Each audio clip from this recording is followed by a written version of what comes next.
Well, hello and welcome to Producer Dan. Thank you so much for stopping by the channel today. And today we're talking about the BLEASS Arpeggiator, now available in Pro Tools. The BLEASS Arpeggiator was developed in collaboration with Canblaster, the producer, and it's very beefed up. Now, you'll have to open an instrument track, although you won't find it under your instruments in Pro Tools.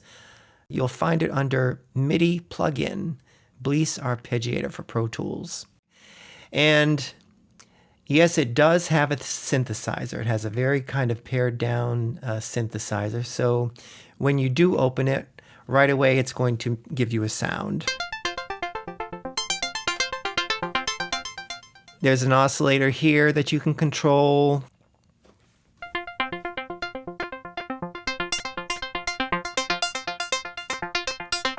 So you can go through some different wavetables there. And then there are two FM oscillators here that you can adjust.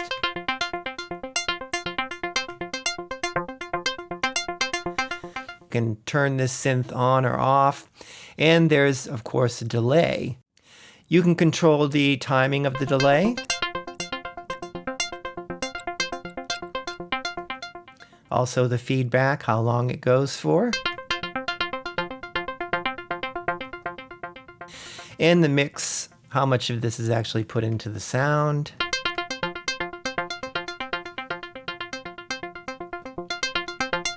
I believe it's doing a nice kind of volume match with that too. So it's not actually elevating the volume, it's keeping it at one level as it introduces more of the mix with the original sound. And you can do low pass and high pass. You can make your delay sound exactly how you want that. They have a ping pong effect. So you can take that in and out of stereo, and you control the stereo spread here. So that's the synth and the delay. Let's go back to the arpeggiator. Now, this was meant to actually work with all of your virtual instruments that you have in your DAW. Just below it, I have the Contact 8. So in order to have the BLEASS Arpeggiator work with your virtual instruments, it's very simple. You just put your instrument underneath BLEASS. Now BLEASS will turn off its synthesizer and work only with your virtual instrument.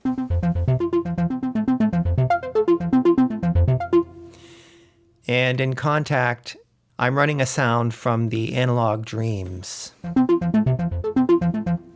So that has a little bit of reverb, and you can layer as many instruments in Contact as you want.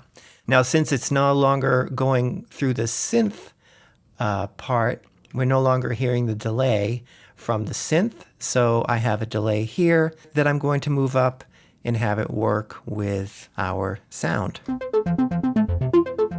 So let's take a look at the arpeggiator now. And first of all, I have to say I love the colors and how they've used them. This is important down the road when we're working with the LFOs. So these three sections here, sequence, polyphony, and velocity, these have more to do with the melodies and the notes. And over here on the left, the reset, trigger, and pattern, this has to do with more of the rhythm. So let's take a look at the sequence part. Now, if you're familiar with arpeggiators, they all have very similar patterns. Here's normal. Here's up. And there's no down, but you just hit reverse and it'll play any of these patterns in reverse. And of course, backward and forward. And here are other patterns, is walk up, climb up,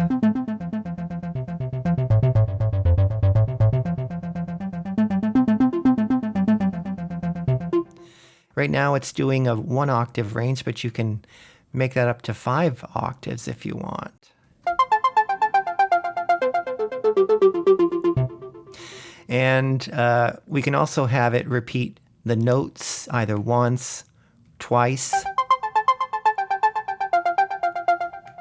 3 times,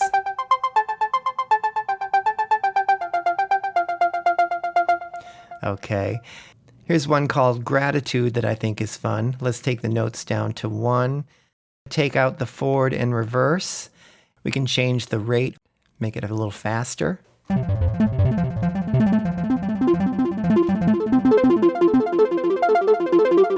Now we can have this go to infinity like it is now, or we can change it to just have it go through its pattern once.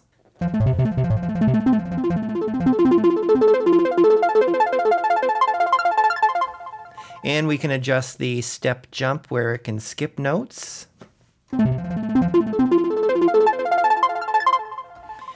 Let's put this back to normal. Put this back on infinity. I'm going to adjust the rate back to 1/16.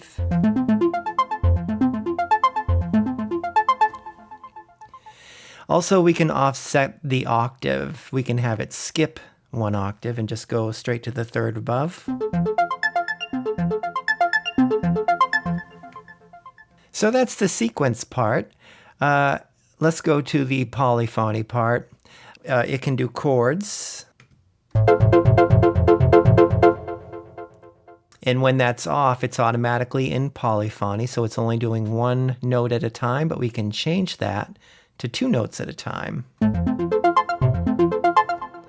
Or 3 notes at a time.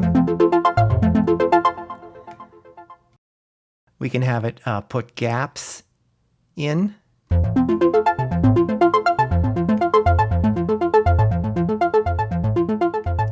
I love this feature too. It's bass. Whatever I'm playing, it's going to add a bass note either an octave down or 2 octaves down. And here's that with chord. And that brings us to our velocity section. So right now velocity is random, and it's at 100% random. But we can have the velocity fixed.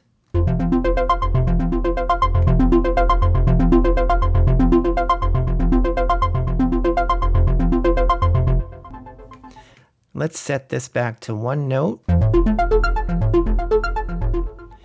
So that's the right side of the arpeggiator. Let's take a look at the left side where we control more of the rhythm. Here we have pattern.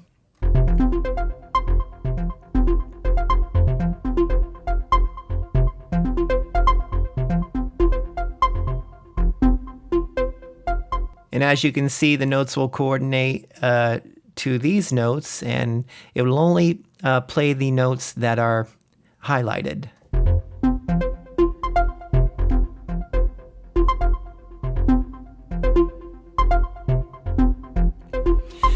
And this comes in handy when we're doing any type of oscillation. We can have the LFO control this, and it makes it very interesting. Now the trigger section, if we choose beat, it'll always hit on the note. But if we choose sync, it will always sync up with your DAW, but you can have it come in a little earlier or a little later.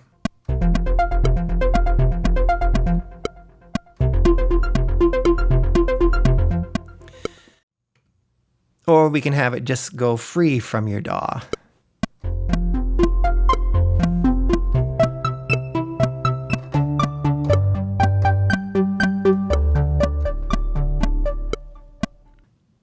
And MIDI note, this is very interesting.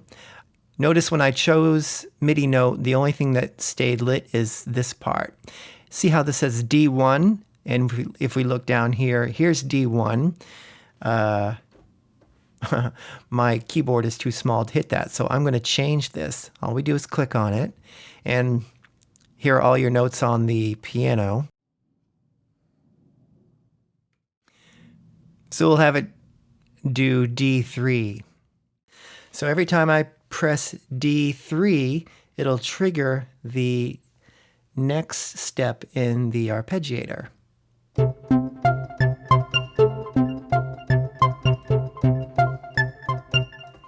And that works nicely with chord.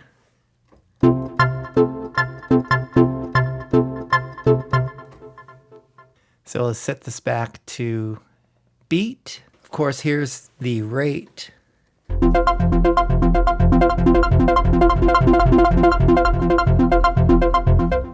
And the multiplier.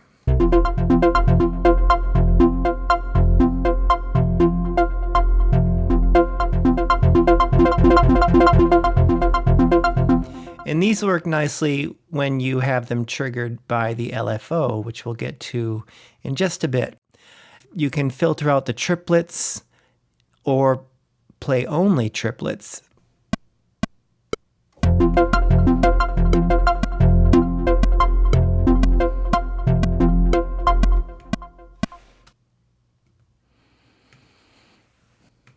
So let's take it out of chord. So this is the reset section. So you can tell the arpeggiator when to reset. And for example, right now it's set to reset at every 1 bar.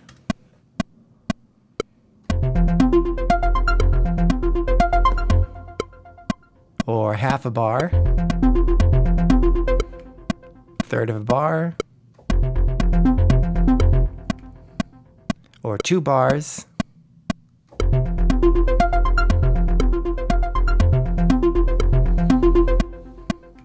and we can also have the LFO1 or LFO2 trigger the reset or our motion, which we'll get to in just a moment. And of course the MIDI note, and we've covered that before. For example, let's do D3 again. So now it'll reset every time I press D3.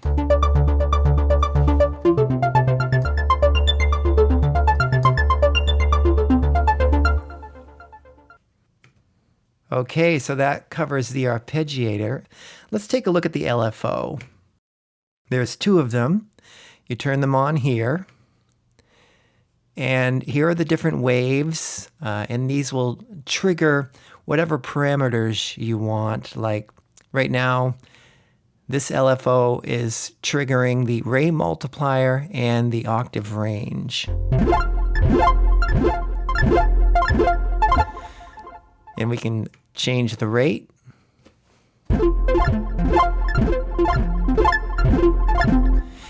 Also change it to maybe random.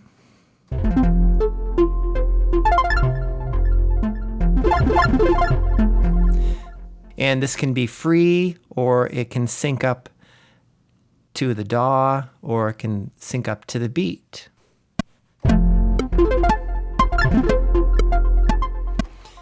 And sync is lined up with the DAW, but it can come in early or late, depending on when you hit the key.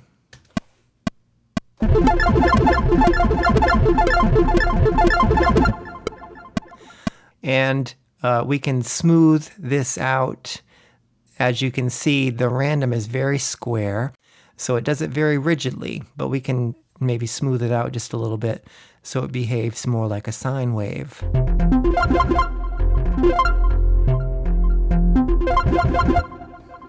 And of course, we can do the amounts. So the octave range is more like a control to go up the octave or down the octave.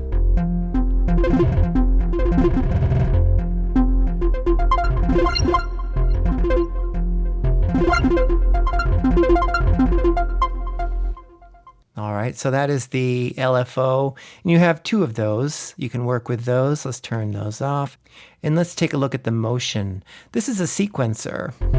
So you can change the value of each one of these steps like any other sequencer. So you have 2 destination, 2 parameters that you can work as it travels along the line that you create here. And these are color coordinated to match the arpeggiator. So the first destination I'm going to have triggered is the rate multiplier.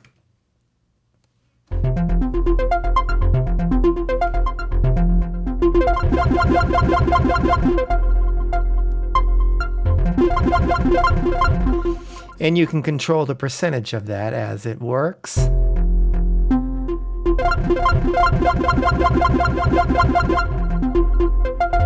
Okay, and let's see, we have another parameter we can work here. Let's see. Or we can have it do the bass mode.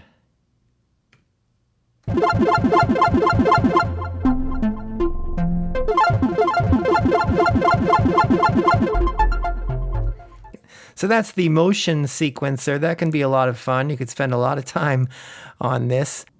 I'm going to turn off the motion and we're going to go to performance. And this is kind of fun.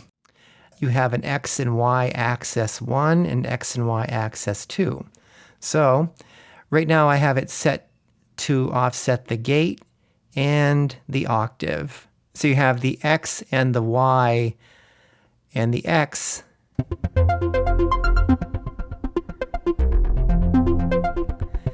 that is left to right, and that's controlling the gate, so the notes get a little shorter or longer. And the octave offset is up and down. Now I'm going to show you something really interesting here. All of the parameters on the synthesizer can be automated, and I think this would be a good example to show you that. So any of the plugins in Pro Tools can be automated through this automation window, so I click that, and all the parameters that can be automated will be listed here on the left, and you just simply have to move them over to the right. So I'm looking for XY1.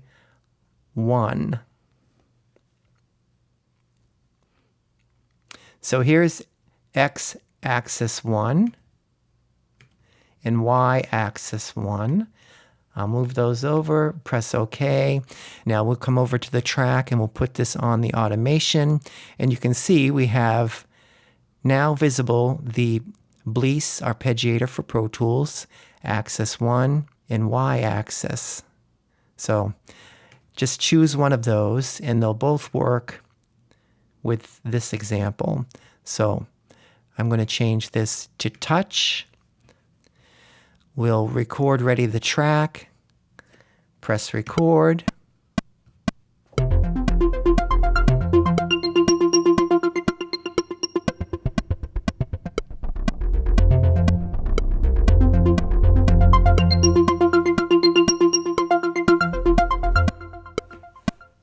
And we'll stop that. And now we've just automated the XY axis. And so it should play it back for us.